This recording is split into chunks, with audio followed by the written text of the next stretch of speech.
Hotel থেকে বেরোলাম, বেরিয়ে এবার দেখে নেবো হচ্ছে জগন্নাথ মন্দির, আমাদের দীঘার জগন্নাথ মন্দির। সকাল সকাল বেরিয়ে গেলাম, পেছনে হচ্ছে মন্দির। আর যেহেতু সকালবেলা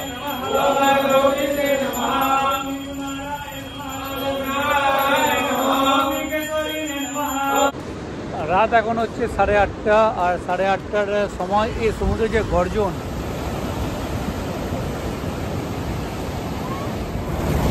hi welcome back to my channel চড়াই উত্তরায়।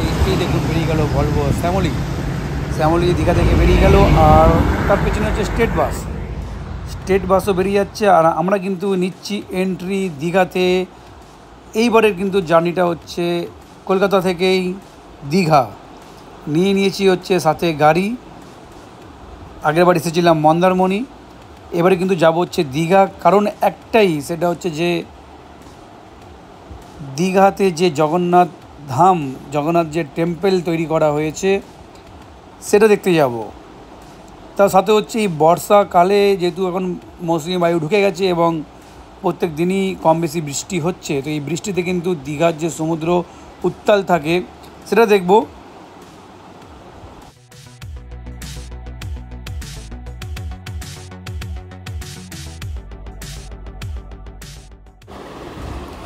এটাই হলো দীঘা ঢোকার হচ্ছে গেট। এই সিম্বলটাই জানিয়ে দেয় আপনি দীঘাতে নিচ্ছেন এন্ট্রি। আমরাও এবার কিন্তু যে স্টে করব সেটা হচ্ছে নিউ দীঘাতে। তো নিউ দীঘাতে যাওয়ার জন্য কিন্তু একটা বাইপাস আছে, এবং এই বাইপাসে গেলে কিন্তু এই যে ট্রেনের যে লেভেল ক্রসিং সেটা পাওয়া যায়। আমরাও লেভেল ক্রসিং পেলাম, তার আগে বেরোতে পারলাম না। সাথে দেখে নিলাম যে হচ্ছে ট্রেনে আমার অনেক আগে দীঘা আসা হয়েছে, বাট ব্লগ ক্যাপচার করা হয়নি। আরও থেকে কিন্তু অনেক ট্রেন আছে এই দীঘাতে আসার, এবং খুব বেশি সময় নেয় না। ট্রেনে করে আসলে আপনার 3.5 ঘন্টা থেকে 4 ঘন্টার মধ্যে আরামসে চলে আসা যায়। অনেক ট্রেন আছে তাম্রলিপ্ত, যেটা সকালবেলায় ছাড়ে 7:45 নাগাদ, দীঘা ঢুকিয়ে দেয় 10টা, মানে একদম পারফেক্ট টাইম। কারণ দীঘার সমস্ত হোটেল কিন্তু চেক আউট টাইম 9:30 10টা নাগাদ থাকে। তো 10টায় ঢুকলে আপনারা কিন্তু আরামসে হোটেল পেয়ে যাবেন, এবং বেস্ট ট্রেন কিন্তু সকালের দিকেই। সেটা ছাড়াও কিন্তু পাহাড়িয়া এক্সপ্রেসও আছে। পাহাড়িয়া এক্সপ্রেস টাইম বেশি নেয়। কান্ডারি আছে, কান্ডারিতে যদি আপনারা চাপেন তাহলে কিন্তু এখানে কিন্তু ইভিনিং নাগাদ পৌঁছায়, কারণ ওখান থেকে ছাড়ে দুপুরবেলায় আমাদের হাওড়া থেকে। 3 ঘন্টা 20 মিনিট টাইম নেয়। এবং মাঝে মাঝে কিন্তু এখানে দীঘা স্পেশাল কিছু ট্রেনও দিয়ে দেয়, কারণ এত এখন ডিম্যান্ড আরও বেড়ে গেছে যেহেতু এই জগন্নাথ ধাম তৈরি হওয়ার জন্য। আর দীঘাতে কোনো সিজন নেই, অল টাইমে কিন্তু যারা ট্যুরিস্ট সমুদ্রের মজা নেওয়ার জন্য কিন্তু চলে আসে। তার সাথে কিন্তু এখন একটা যে এক্সট্রা পাওনা সেটা হলো কিন্তু এই জগন্নাথ ধাম। এবারে আমার আশা হচ্ছে একটাই কারণে, জগন্নাথ ধাম দেখার। এই বলতে বলতে যে লেভেল ক্রসিং সেটাও উঠে গেল। এবার আমরা এখান থেকে সোজা চলে যাব হচ্ছে টুয়ার্ডস নিউ দীঘার দিকে।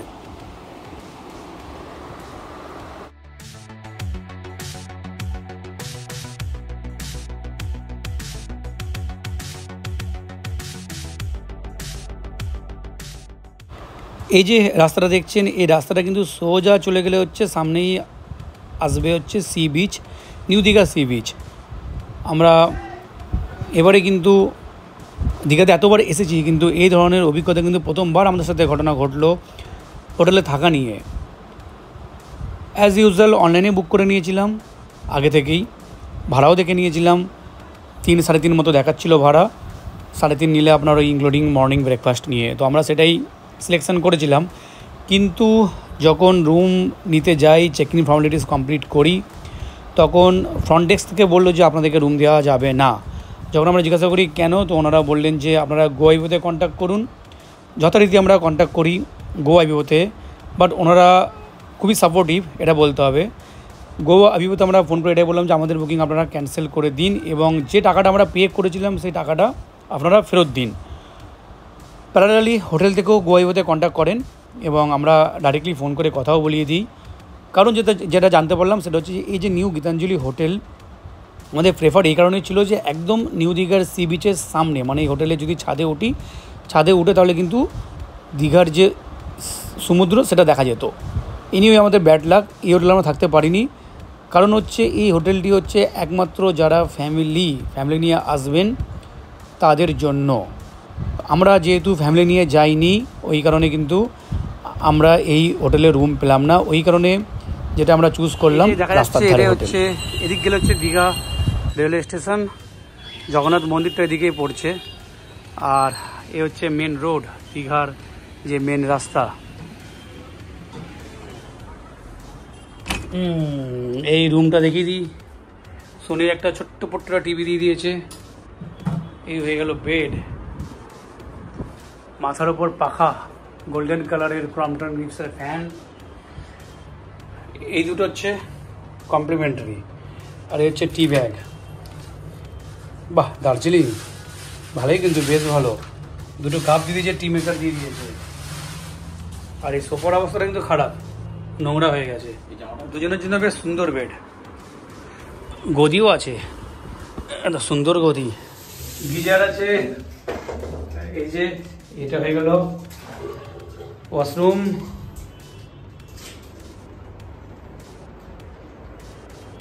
ছোট্ট খাট্ট সুন্দর। এই হলো হোটেল রুম, সুন্দর গদিওয়ালা বেড। আর এই বাইরে দেখালাম, বাইরের ভিউ দেখিয়ে দিলাম। ছোট্টখাট্ট রুম, বেশ সুন্দর। হোটেলের ভাড়া নিল হচ্ছে 2500 টাকা। বাট এই যে ফুড দেখছেন, এটা কিন্তু এক্সট্রা অর্ডার করতে হলো। এই ছোলাটা বাইরে থেকে নিয়ে এসেছিলাম, বাট এই যে ফিশ ফিঙ্গার, এটা অর্ডার করলাম এই হোটেলেই। তার সাথে হচ্ছে এই French fries. Hotel check in করার পর ইভিনিং স্ন্যাক্স খেয়ে নেওয়ার পর বেরিয়ে গেলাম সন্ধ্যেবেলায় নিউ দীঘার যে সমুদ্র, সেটা দেখতে। রাত এখন হচ্ছে 8:30। আর 8:30টার সময় এই সমুদ্রের যে গর্জন, এটা হচ্ছে নিউ দীঘা। এই নিউ দীঘার পেছনে হচ্ছে সমুদ্র, তার গর্জন শুনছি।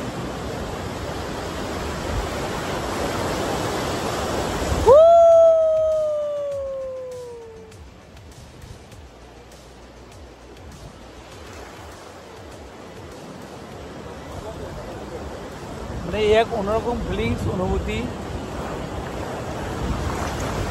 রাত্রেবেলায় এই ফিলিংস, অনুভূতি নেওয়া। সমুদ্রের গর্জনটা একবার শুনুন।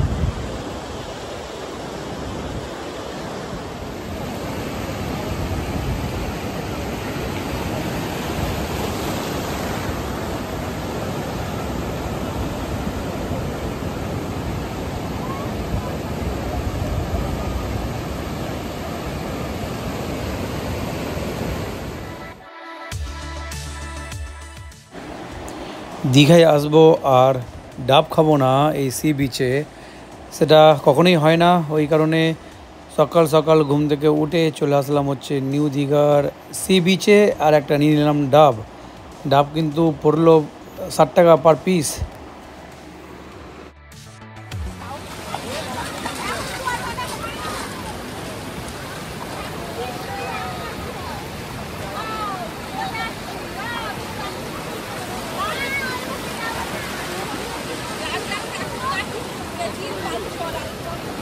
এই যে দড়ি ধরে টানাটানি করছে, এটা হচ্ছে জালের দড়ি।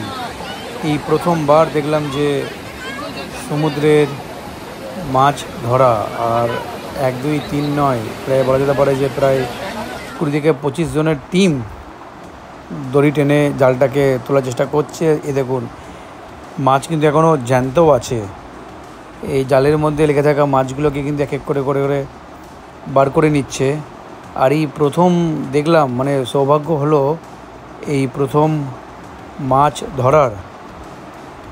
পুকুর থেকে মাছ ধরা দেখেছি, কিন্তু এই সমুদ্রের মধ্যে এত বড় জাল কী করে ওরা কন্ট্রোল করছে সেটাই কিন্তু বোঝা মুশকিল। আর দেখুন কত মাছ উঠেছে, কত জালে কত মাছ ধরা পড়েছে। বিভিন্ন ধরনের মাছ, বাঁশপাতার মতো সরু লম্বা পমফ্রেটও দেখলাম। তারপর ছোট ছোট কি মাছ বুঝতে পারছি না, ভোলা মাছের মতো দেখতে, বাট কিন্তু প্রচুর প্রচুর মাছ এই জালে ধরা পড়েছে।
পার্ক পয়েন্ট, এই হলো আমাদের হোটেল, একদম রাস্তার ওপরে হোটেলটা, কিন্তু এখান থেকে সি বিচ একদম কাছে, নিউ দীঘার sea beach, just walking distance.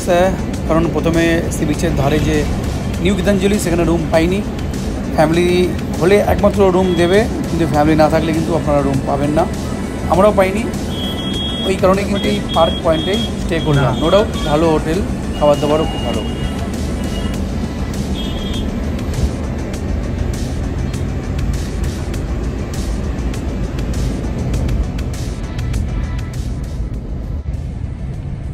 Hotel থেকে বেরোলাম, বেরিয়ে এবার দেখে নেবো হচ্ছে জগন্নাথ মন্দির, আমাদের দীঘার জগন্নাথ মন্দির।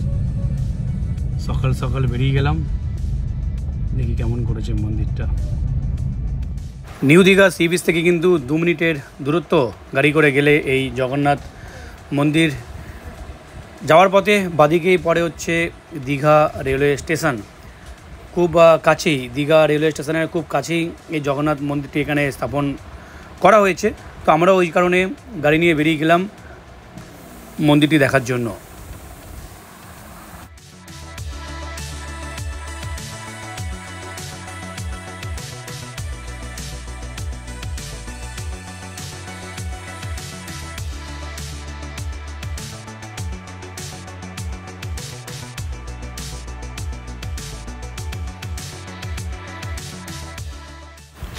দেখা যাচ্ছে ওই লেফট হ্যান্ড সাইডে বাদিকে হচ্ছে দীঘার জগন্নাথ টেম্পল।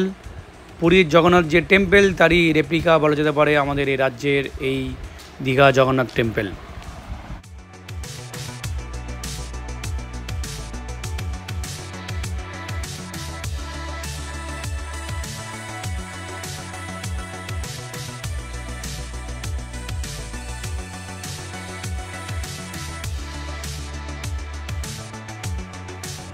গাড়িতে রেখে দিলাম জুতো, সবাই বাইরে সব জুতো খুলে রেখেছে, তো গাড়িতে জুতো রেখে খালি পায়ে হাঁটা দিলাম মন্দিরের পথে। রিস্ক নিলাম না, কারণ বাইরে সবাই ওইভাবেই জুতোগুলো রেখে দিয়েছে, কিন্তু আমরা রেখে দিলাম গাড়ির মধ্যে জুতো রেখে হাঁটতে হাঁটতে ঢুকলাম। শুধু ভেতরে যখন ঢুকলাম সিকিউরিটি গেটে ওরা বারণ করলো ক্যামেরা না করার জন্য, তারপর বললো যে ফুল অ্যাক্সেস আছে ক্যামেরা ভিডিও ক্যাপচার করার জন্য।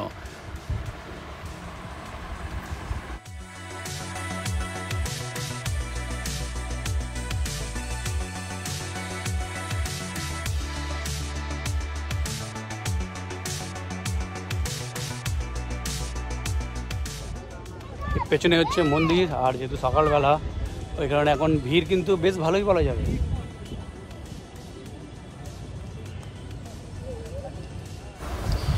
এবার মন্দিরের পুরো চারদিকটা ঘুরে নেব, আর এই ঘুরে দেখাবো মন্দিরের চারদিক এরিয়া কোথায় কি আছে।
ঠান্ডা ঠান্ডা, যেহেতু বর্ষা, বৃষ্টির মধ্যে কোনো কষ্ট হলো না। এই জগন্নাথ ধাম দীঘার একদম ঠান্ডা পরিবেশে দেখে নিলাম মন্দিরটা। যদি রোদ্দুর থাকতো তাহলে কষ্ট হতো, কষ্ট ছাড়াই দেখলাম। ওটা হচ্ছে ইন গেট আর এটা হচ্ছে আউট গেট।